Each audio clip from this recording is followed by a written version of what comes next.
and I really want to support small businesses, no matter what part of the country that you're in. So reach out to me if you'd like to be a guest. We're booking for January already. But without further ado, today, if you haven't done your Christmas shopping yet and you have little ones, whether they're your kiddos or grandkiddos like I have, you want to listen to this episode because this lady is my neighbor down the street. It's amazing, social media, right? Neighborhood. You find out you have a neighbor who's an author. She has written a book, Lucy Learns to Share. And this is a wonderful book, whether you just have pets, a perfect book to help educate your little ones on how much more fun it is to share than to hoard or to just take something for yourself. And we're going to expound on this, how we can do that as human beings also in this coming season where it's top of mind to give and to share. So welcome, Sharlene. Thank you so much for taking time in these crazy busy right now at the holidays. Can you believe it's already December? I mean, it's like, someone said, where did the last 2 years go? It's just crazy. But we're here, and it's wonderful to have the spirit of giving. And I'm super excited for you to tell us a little bit about you, how you came about. I know a little bit of the backstory, but not all of it, how you came about to write this beautiful children's book, Lucy Learns to Share. Well, we had a West Highland White Terrier named Lucy for 8 years. And she used to go to Miss Daisy's dog camp. And this actually happened at Daisy, a particular toy there that she would take and run behind the bushes with and not dogs play with it. So that kind of inspired me. But unfortunately, what happened was Lucy got very sick. We did lose her.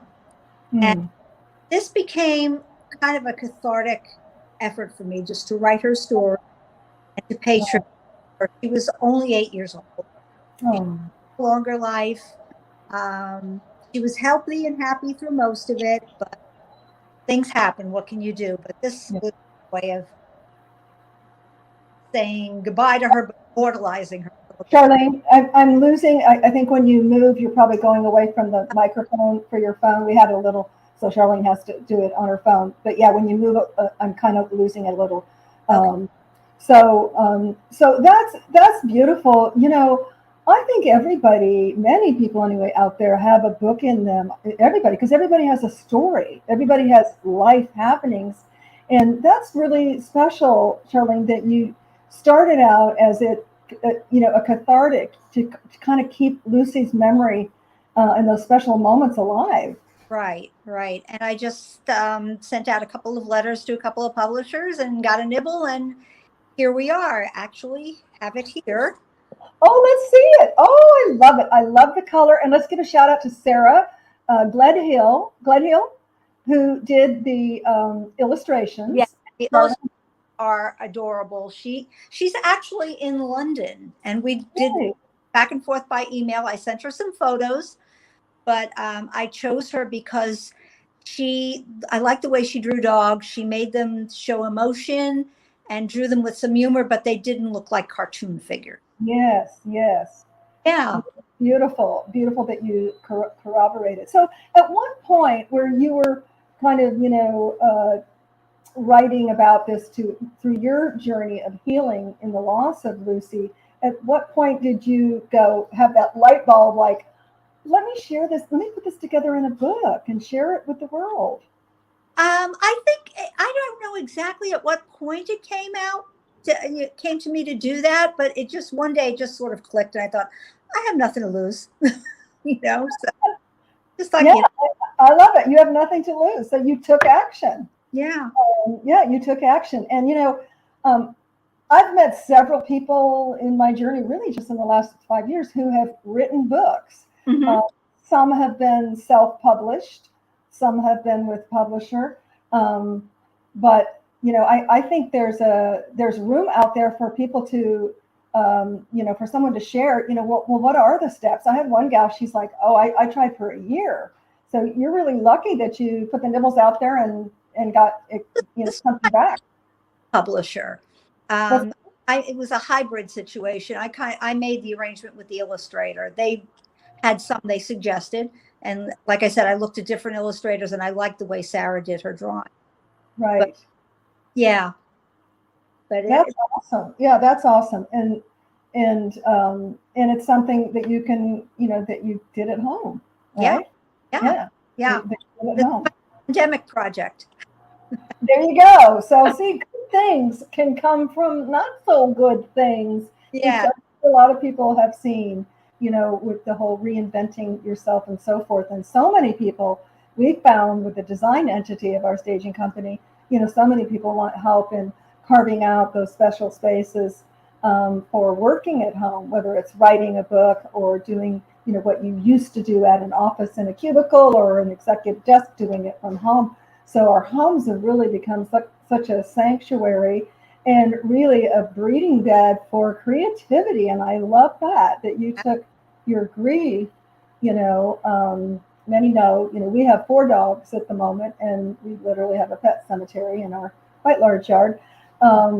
Because they don't, as my husband told me a long time ago, honey, our dogs are probably not going to live longer than us. And when that ran, I was like, don't tell me that. When you lose your first dog, at least for me, it's like, oh my God, and Romeo, our Pomeranian, he was like 13.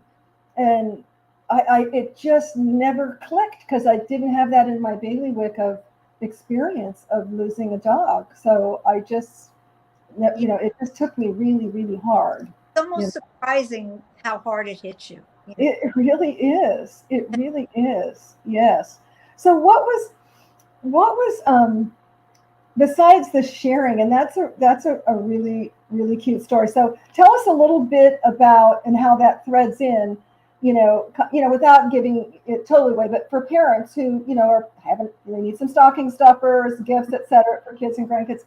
Tell us about the message from Lucy starting out not wanting to share at this doggy daycare, and then what happened?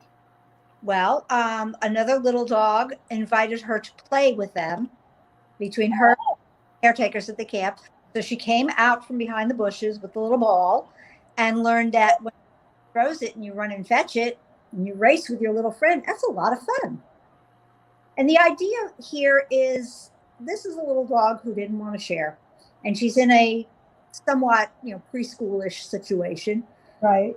And the preschool and kindergarten age group need to learn to share toys with other kids too, so they can relate to this little dog whose little friend shows her that it's more fun to play with someone else than by yourself. And isn't that a message that every child, and I'm sorry, every adult can, really resonate with? Yeah. In terms of, we might want to, whatever it is, to not share our time or share our resources or our ideas or our food or our love or our money. These are all things that we have an opportunity to share at varying degrees, depending on, what we have, but more importantly, what we're willing to share. And like Lucy, we get back so much more when we do share all of those things as humans. And, Lucy and, toddlers too, I think it's just a natural instinct, mine. Yeah. We were listening to backstory of the Beatles, 3 parts, my husband and I, and one of the songs, I think it was George did, Me, Mine, My. And I thought, me, mine, my. They always came up with, nonsensical things. They just had such magic. But I said, ooh, I think there's some deep meaning there. Me, mine, my. That's the ultimate kind of, ego. Me, mine, my. I keep mine. And, if anyone who's raised or been around toddlers, that's what me. It's mine. Every day. It's mine. You can't have it. And so that's quite cathartic for children and for adults, maybe who haven't experienced that to a vast degree, to go, oh, wow, I was so afraid. And like everything, if we're not coming from love, the opposite of that is fear. Some folks have called that, fear, false expectations about reality. And it's, what is it? The fear. The fear I won't have enough. The fear someone will break it. The fear, I think it's the biggest thing is I won't have enough. Again, whether it's a toddler or an adult. Well, if I give, I've heard entrepreneurs, colleagues talk about, well, what happens if I give my secret sauce away? Right. What if I tell them everything? I share and I tell them everything. That's coming from fear. But the bottom line is nobody has your secret sauce. Well, look, no one is you, Charlene. No one is you. No one can share and talk about Lucy like you can. Mm-hmm. Right? And no one is you that's had your experiences. So I think when we got it through our heads that there's nothing that there's not an abundance of, and come from a place of abundance. And, that's what Lucy teaches, all the children who read it, is that her fear turned into abundance once she learned that, wow, woohoo, this is much more fun to play and see others have fun, and they'll play with me more, and that whole kind of cathartic karmic thing that happens. Exactly. Awesome. I don't know where we are on time. Is there anything that I haven't, before we get into a little bit of, take the topic a little sideways, what else would you like to share about the whole process? Like, what was some aha moments for you, Sharlene, when you began, you decided, you made the decision, you know what, I'm going to take this into a book so I can share with others. I guess, let me start with this. What was the hardest part? What was the easiest part? Oh gosh, the hardest part was getting the whole story together and just making a progression from beginning to end and making it make sense to someone. I had a couple of the family. You did what? You got some of the family involved? Yeah, my daughter read it. My husband read through it, and what do you think, and that sort of thing. And then the easiest part really was working with an editor, because that's one of those check your ego at the door situations. You have to listen to this person because they know what they're talking about. They're in the business. Yes. You may think you've written the next Hamlet, but that sentence doesn't belong there, or if it should be worded a different way. They know what they're talking about. Yeah. So, and I was lucky. They're going to check and balance the grammatic. Now, did you ever feel that they took away any creative license to you? No, not at all, because they were respectful of that. Awesome. Yeah, they were very good about that. They kept my, they didn't change the storyline at all. Awesome. Helped me find better ways to say it. Awesome. Because it's funny. I was a contributing author for a book, Staging the World. Mm-hmm. Barb Shore is the creator of Home Staging, who was a guest on our show a couple of times. And originally her publisher wanted me, I had done it in the third person. Okay. My contribution. And they originally thought, no, it didn't. And I know why. It was probably because no one else did it. They're not just one of those, I'm a rebel oddball, right? But after all the stories came in, because it was contributing staging professionals from all over the world, mm-hmm. Then they changed their tune. Oh yeah, we like it. Yeah, keep it. Which, sometimes then maybe when they see it more than once or twice. I don't know if that was even the case, but so that is, I guess, would be an opinion, I guess, whether a story should be in the third person. Right. Editing process also, I always had the option to say, well, no, I want to keep it the way I wrote it originally, but you have to have flexibility with something like this. Sure. Yeah. And so from the time, it sounds like you were really lucky. You got a nibble right away. Mm-hmm. And did you have the book finished? Yeah, the story was finished. Yes. The story was finished. Okay. Done. Because, my draft was done. My draft. Okay. The draft. And how many rewrites did you have to do? Oh, maybe 2 or 3. Okay, that's not bad. No, it wasn't bad. Well, it's a short story. So. Yeah, short story. Yeah. I'm sure. Yeah, when you get into something that's quite a bit deeper, it could take a year or longer. But so from the time the publisher said, yeah, this sounds like something we can work with, till the time you had it published, and I know just recently, we'll save that for the end. Good news, because there was a paper shortage, right? Well, a little while back, but we've overcome that. Did it take 6 months, 3 months, a year? Approximately 8 months. 8 months. Approximately. Okay. Yeah, I think I kind of settled on, an agreement with them in March, and we just took it from there. Awesome. So Lucy Learns to Share was birthed in 8 months. Yes. I like that. And just in time Just for the holidays. Again, guys, if you're just tuning in here, I have a local solopreneur, Sharlene Novak, who lost her beautiful little Lucy West Highland Terrier. Am I saying it right?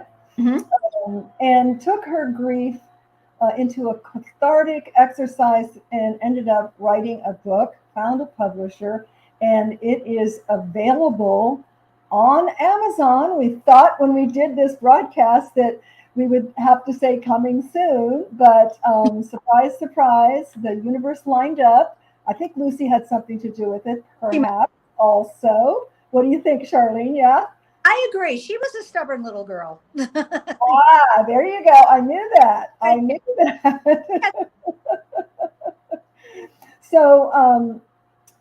So you can find it. Tell us the places that you can find it, Sharlene, for Christmas. It's the full title is Happy Tales Camper Stories. Lucy Learns to Share, and give you another look at it.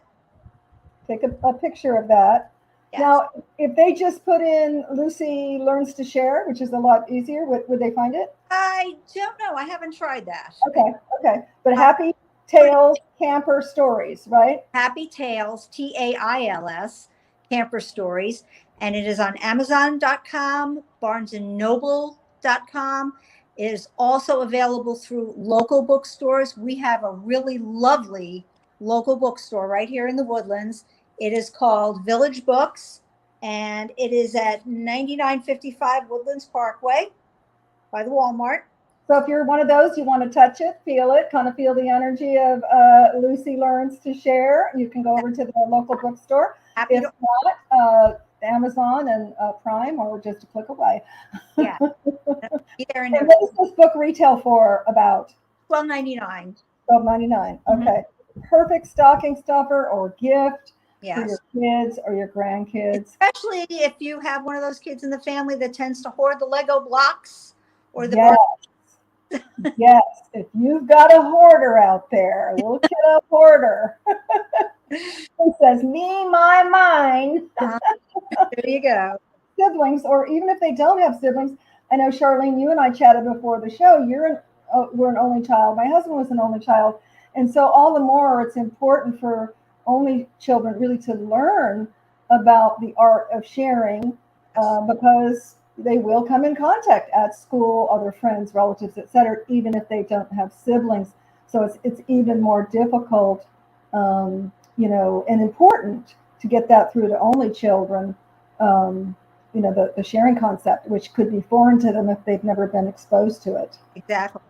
Yep. Very easy to fall into that spoiled rotten stereotype too. So there you go. So don't just throw stuff at your kids, guys and gals out there. You want to buy them something meaningful to help you. We will help you parent and be a better parent in teaching your children how to share. And I challenge you out there during this holiday season, because this is our last broadcast. We will be doing a rerun the next 2 Fridays. I challenge you, when you are having fear set in and you don't want to share your time, you don't want to share your resources, your ideas, your food, your love, most important, or your money, think about the lesson that Lucy learned and how much more rewarding and fun and exciting and happy she was when she learned how to share. And as humans, there's just nothing more rewarding then giving of your resources. Time, as I was telling Charlene, is the most valuable. So maybe today you can just give someone 5 minutes of your time, maybe someone you haven't talked to in a long time, or seen, or they've been on your mind, and you give them a call or an email, phone call. I say phone call because we're so digital. We're so digitally connected, aren't we? That sometimes we forget. I know they tell us now, oh yeah, nobody answers their phone. I always answer my phone unless I'm in a meeting. I'm just old school because I've been in sales and marketing for 30 some years. And if I didn't answer the phone, that lead's going to go to somebody else. So, so yeah, that's just kind of a habit that I've been into. And I like to get things off my plate right away. I don't have to call somebody back. Thank you so much, Sharlene. I wish you the best of success in your book. And I know that Lucy is going to energetically be in every book. Are you going to have a book signing, or is there anything we can plug about that? I'm working on that, possibly something at Village Books. Okay. I don't have any firm information on. Okay, well, keep us posted. Let me know, because we'll do a post, and I'll wait to buy my book at Village so I can get it autographed. Absolutely. Because yeah, that whole energy of Sharlene and Lucy will be connected to the book and bring lots of good stuff. I know that is so true. Thanks again, Sharlene. Everybody out there, have a wonderful holiday. Whatever you celebrate, make it magical, and be willing to give when you're not getting anything. Whether it's your time, whether it's a meal, a cupcake you share, information, share your information. You'll get it back tenfold. And signing off, if you know anyone who is an entrepreneur, solopreneur, works from home, who'd like to be on the show in January, we are lining up guests, and we'd love to give you a platform too. Until then, I guess I'll see you next year.